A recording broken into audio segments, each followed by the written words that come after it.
right. So, yep. Did I film 3 intros in the same day? Yeah, I did. So what? You gotta be efficient sometimes. Today, I'm kind of trying to circle back to a lot of products, pomades that I didn't use when I first started, even though they were popular. I feel like, like a good one that I never got around to, and I probably should, is the Acadian Clay pomade. It was huge, like right before I got into pomade, and then I feel like it died. The fever pitch had died off once I was like had established myself in the knowledge of the community a bit. So I just never got back around to it. I think they've reformulated. I don't know. Then there was a whole thing about Oasis we won't talk about right now. But today we're going to be using the First Hand Clay Pomade, which has been around for the better part of a decade. I know that they... Did I ever forget my water? I did. All right, I also have my glasses on. I have that blue light filter, so if that's distracting to you, imagine how distracting it is to me. Anyways, can't be filming 3 intro video segments without any water here. So anyways, it's been around for a while. But, and I know the packaging has changed. I think that they used to have actual hands on their logo back in the day, but they don't anymore. It's very kind of commercialized since then. I don't know if they made it big or if they're just making it look like they made it big, but First Hand is a company that cares about people, from clean ingredients to sustainable practices. This product was designed to keep you looking good and feeling good. This product is free from parabens, synthetic fragrance, harmful sulfates, phthalates, harmful toxins, and animal testing. This product and packaging was sustainably made in the United States of America, made with you in mind. Kind of sounds like the Sheer Revival made for the mindful, whatever, I don't care. Ingredients from the back, we'll get to that in a minute here. We're gonna spend some time on that. Directions: scoop out 1 inch amount and spread 1 inch amount. How? Okay. And spread in hands evenly. Work product through damp or dry hair from root to tip, and more as needed style to preference. So instead of using the usual scoop out a nickel or dime sized amount, they're saying 1 inch amount. So I guess that's what, a nickel? Definitely not a dime, it's a nickel. Style as needed. Warnings: for external use only, keep out of eyes. Good advice. Don't rub pomade in your eyes. Made in the USA. There's some stuff about their website and everything else. Excuse me. I'm so sorry. The allergies are so bad right now. All right. So anyway, so the packaging, I made the comment when I posted this online. I feel like I bought like a new iPhone. So we got this on the back. This is a slide off one. So I get there doing that whole sustainably. I got to take these off for a minute because I cannot look at myself on there. Great for working on a computer all day though, let me tell you. There's a lot going on here, so let's just get this open and see what we're looking at. So for going for this, and that says pull, in case you didn't know, I get they're going for the sustainably sourced thing, but that's a lot of excess packaging, I feel like. I know it's cardboard and it's recyclable, but I have one big problem with that, and we're gonna circle back into that for a second here. So here's the container. First of all, it's 3 ounces. I want to say, I don't remember how much I paid for it. I had a 10% off thing. I almost did the trial thing. I got a sample 1 ounce size in each thing, but I really didn't care about that at the time. I didn't want to get overwhelmed. So this is 3 ounces. It was probably like 24. I'll correct it here, however much it was. Either way, it's 3 ounces. You're paying asshole prices for it, no matter how you want to, how you want to cut it. So again, no, here we go. So it says on the packaging here, there's directions again. Scoop out a dime-sized amount. Okay, so it's a dime, not a nickel. 1 inch? Is it 1 inch really a dime? I feel like it's more of an, anyways. And spread in hands evenly. Work product through dry or damp hair from root to tip of the follicle, and more as needed, style to preference. So that's great. I like that. Dime-sized amount is easier than 1 inch. Please recycle. This jar is made with 100% post-consumer plastics, PCR products for a better everyday. Made in USA. First-hand supply. Slovenia. What? I don't know. Probably where the jars are made. Yeah. So first of all, opening this was a little difficult. I just want to show you. I have not taken any scoops out of there. Nice herbaceous. We'll talk about the scent notes and everything because they're listed in the ingredients, which is not here on the jar anywhere. Not on the lid. Made with clean ingredients. Where the fuck are they? Sorry if you're letting your kids watch this for some weird reason. I don't get that. I don't like products that don't have their ingredients on the jar. Ask my barber. I bitch about it all the time. The ingredients are on this. So as much as this is recyclable, if you want to have access to the ingredients at all times, and we'll talk about them more in a minute, they're not on the jar. So what are you going to do? I mean, I don't know. This thing looks like it punches out, so you can, like, you know, do that, I guess, if you want. I don't know. Does this punch out? Maybe. It looks like it does. It's not a sticker or anything. I guess that'd have been cool, but I don't really care about stickers because I'm a grown-up and I'm not a punk rock guy. But anyways, so I don't like the fact that there aren't ingredients on this. I feel like that's kind of dickish. So before we dive in and use it, and we will use it on dry hair today because it said you can, talk about that in a second, I'm going to put my glasses back on, and don't worry, I'm going to cut this and have it be side by side so you aren't going to see it, but I don't want to do a voiceover because that creeps me out sometimes.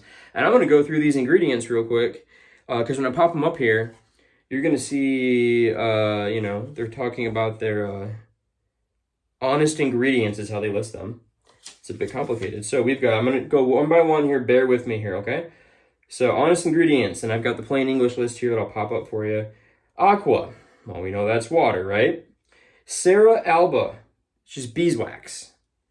Kaolin, we'll give you that one. And I like seeing, I have water, I have wax, and then immediately I have clay. And this is a clay pomade. So wax and clay are what I'm expecting to see in here. Next ingredient is Copernicia Cerifera Cera. We know Cera means wax, so that's carnauba wax.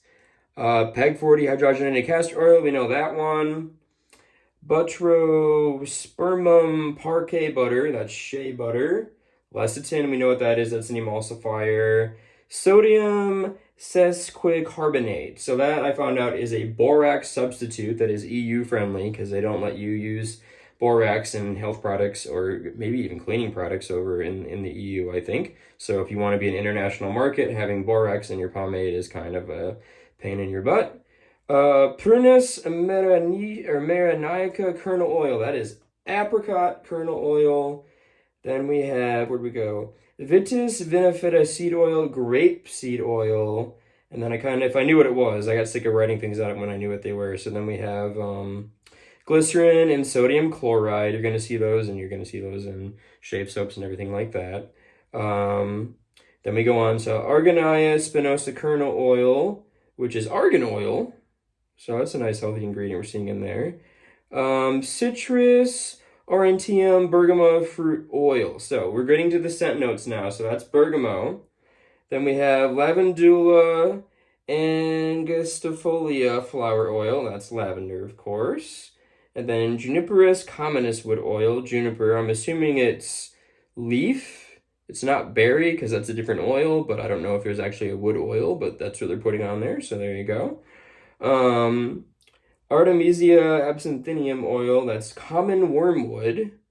Then we go back here, we have phenolxiphenol, that is, I probably butchered that, but that is a preservative in a lot of different hair products. Then we have caprylyl glycol, we know what that is. Well, I don't know if we know what that is, but we know that's what it goes by. Then we have, this one's the hardest one I feel like to say, aloe barbadensis leaf, and that's aloe leaf. I'm assuming it's aloe leaf juice.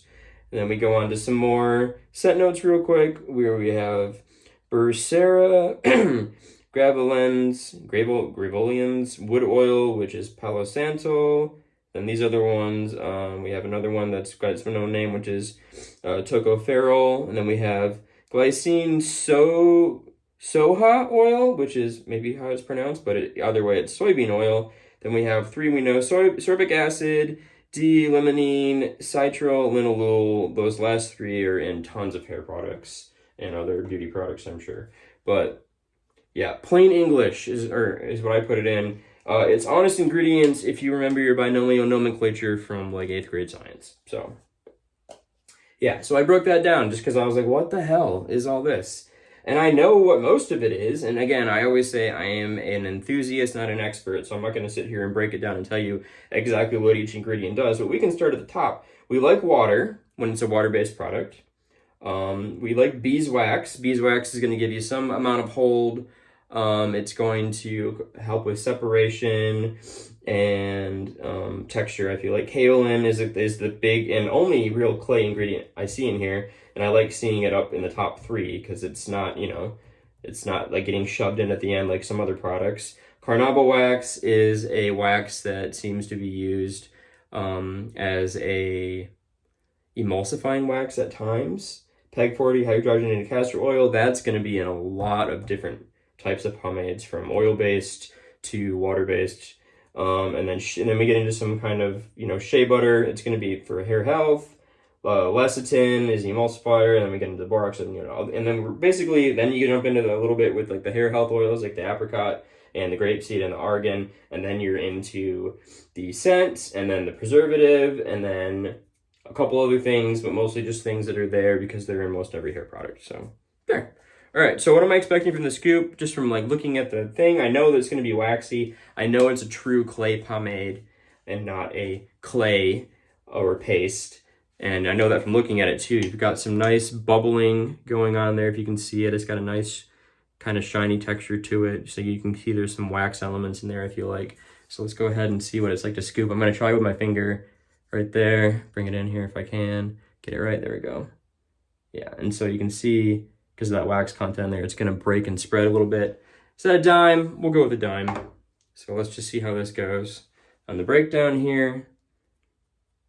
All right, so I'm expecting it to be slightly thick, but not dry. So let's see here. Not really that thick at all. There's a lot of good emulsifying going on there. Look, it's already done. So we'll just put it into the dry hair. I did use the mailroom barber texture cream. What do they call it? What's the other name they call it? Go for another scoop here. Conditioning pre-styler that I really like. It's kind of gonna become my go-to pre-styler, I think. It breaks down very easy. There's not any wax beading or anything going on here, which is nice. It's going in very easy without any tugging or pulling. Said to apply to damp or dry hair and style as desired. So the texture cream conditioning pre-styler, I've found, doesn't dry the hair out that much as many other ones do. And I'm getting a haircut the day after tomorrow. I wanted to wait, but I'm sick of waiting. So here we are. And we're just gonna make sure we get this on the back. When you have as much hair as I do right now and you're into pomade, you end up using a lot of pomade, because we got to make sure the finish matches everywhere, everybody. Okay? Don't be that guy or girl or whatever who obviously has hair product in the top of the hair and nothing on the sides. I mean, I know if you have a zero fade or whatever on the sides, you shave down, I'll give you a pass. You don't need to put it on your bare skin. But once you can move it, you can pull it, you need to be putting product in there. If you're putting product, if you're putting any product in your hair, if the hair is able to be grabbed like that, you need to be putting it in there. So otherwise, you're like an uneven finish. And if you know what, maybe that doesn't matter to you. You know what? Don't do it. I don't care. I don't care. Do what you want to do. All right. So very easy application. I have a feeling that's going to go great in damp hair as well. I don't think you want your hair to be very damp. I think I'd probably say towel dry. I don't see a lot of ingredients in this pomade. They're going to make me think that it is something that you want to blow dry into your hair. Yeah, there's a lot of waxes, and that'll break the waxes down, but the waxes already break down really easily, especially for having beeswax in there and it being the second ingredient. I'm going to just comb it to show you what it looks like here. I don't usually like combing product into my hair when it's dried because it kind of ruins a lot of that natural texture and encourages my waves to just kind of do what they want. But I'll show you anyways.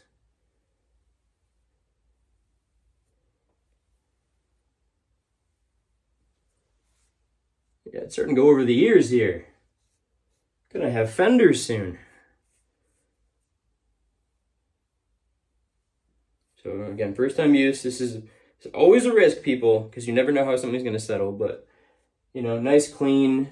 I believe this started as their summer pomade with texture in it, but for what we're working with right now, which is hair that needs to be cut badly, and there's a nice, like, what I like, clay pomades. Okay, so for me, there's two ways to do it. You either do a clay or oil-based pomade, or you do a water and clay-based pomade if it's a real clay pomade.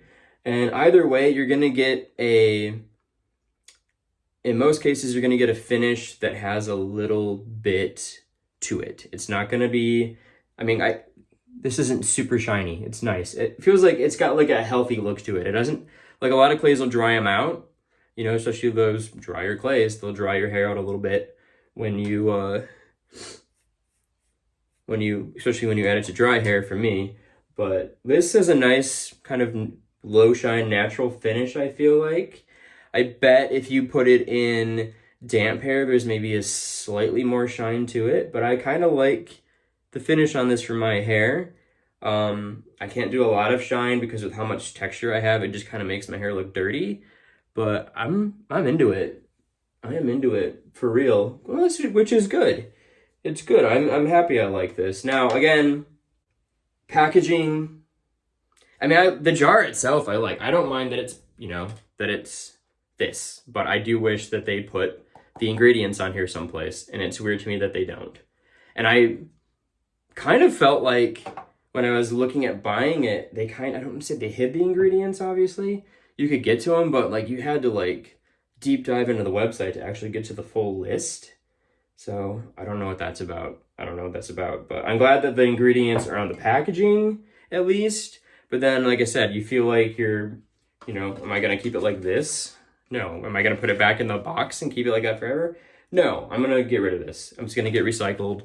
But, you know, so, you know, if there's room, like I get you got to put your brand and stuff on there, but I feel like you could find a way, even if it's on the bottom, you know, maybe it's on the inside of the lid. It's kind of a pain, it seems like, but I like it.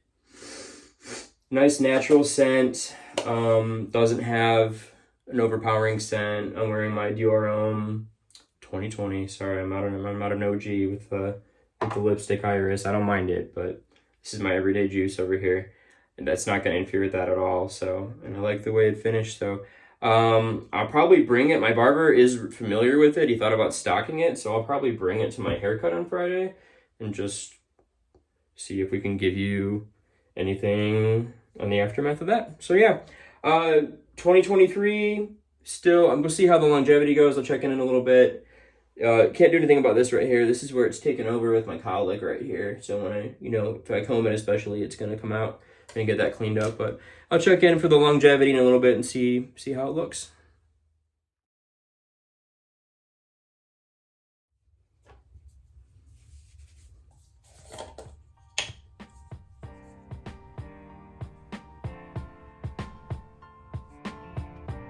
All right, so this is at least 2 to 3 hours later, and it hasn't moved.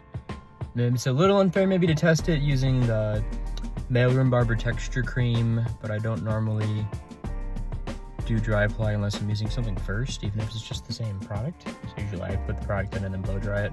But like I said earlier, I didn't think this was a product that would benefit from that. So I'll try it with damp apply after my haircut and throw a little bit of that in there. Won't make this video much longer, but I like it. I like it a lot.